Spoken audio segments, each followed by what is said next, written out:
Kyle, we touched upon the formulary from a healthcare plan's perspective and how we're working with our P&T committees about therapeutic equivalence. From a provider, and I'll put you in that category perspective, and you're a supplier of many of these drugs to provider facilities, how are you approaching this formulary issue? Oh, that's a great question, because I can't tell you how much time I spend actually lately with the manufacturers coming to me asking, how do I get my new product placed on your formulary? We have a biosimilar coming out. How do we ensure that we're on your formulary as the provider, as the health system? And I think it really differs if we're talking about an acute care, kind of hospital-based formulary versus if we're talking about what we may use in our infusion centers, self-administered, or kind of the outpatient formulary. From a hospital formulary, right, it's pretty cut and dry. We're going to go with the most cost-effective, clinically effective medication. So if we think about branded versus generic and the more traditional small molecule, right, the least expensive thing that we can get that's generic. Effective, right? Mm-hmm. I think in the reference product biosimilar world, we're looking at it similarly. Is that these products have similar. Right. If you look at the definition, right, they have a high degree of similarity. So generally, we would pick one that is going to be the most cost-effective. What we found so far, though, and again, so far, there's definitely more coming. The biosimilars that have come out to date, much more use in the outpatient setting, in our infusion centers, some even being self-administered.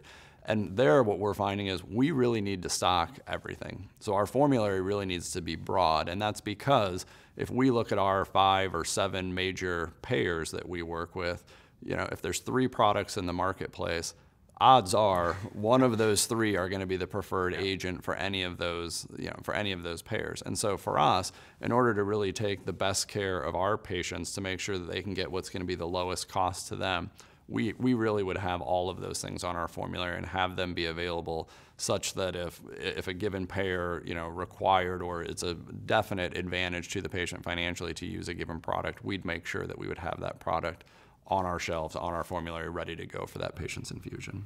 Okay, so you are listening to the payer. That's refreshing from a payer perspective to hear. And the payer is driving that, but really it comes down to the cost to the individual. In my case, member, in your case, patient. So you bring up a good question as it relates to focusing on approaching formulary and how to ensure that a molecule might show up on the formulary.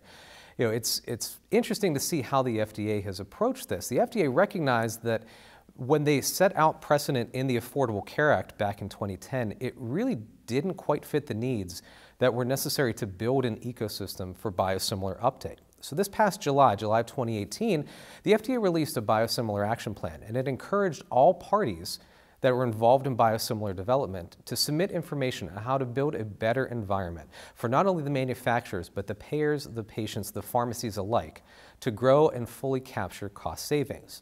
Now, in this action plan, there was a public hearing that was held in September of 2018 that developed some key takeaways, and it's looking to find ways to better address some of the concerns that have come about to date. So first and foremost, it's looking to find ways to develop a global reference product for each molecule, so that way it helps to expedite the review process for future biosimilar drugs. It looks to find ways to fix the Purple Book. It makes the Purple Book for interchangeability guidance to be a little bit more clear for the pharmacists that will likely be using that on a go-forward basis. Most importantly, it's looking to find ways to determine what are interchangeability requirements necessary for these drugs to be approved and deemed interchangeable by the FDA, so that pharmacists can now practice on a state-by-state basis to make those swaps as necessary.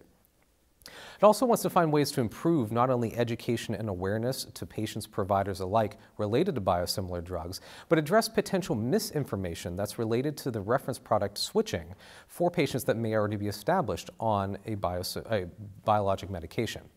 And lastly, it wants to find a way to fix this 4-letter suffix program with the guidance that was put out there by the FDA. Is there a way to better manage this and better maintain this on a go-forward basis? Now, at the time of this taping, there's still notes forthcoming. Nothing's really been identified as true takeaways, but the FDA has recognized that there are some issues, and they are actively looking to address and fix them moving forward.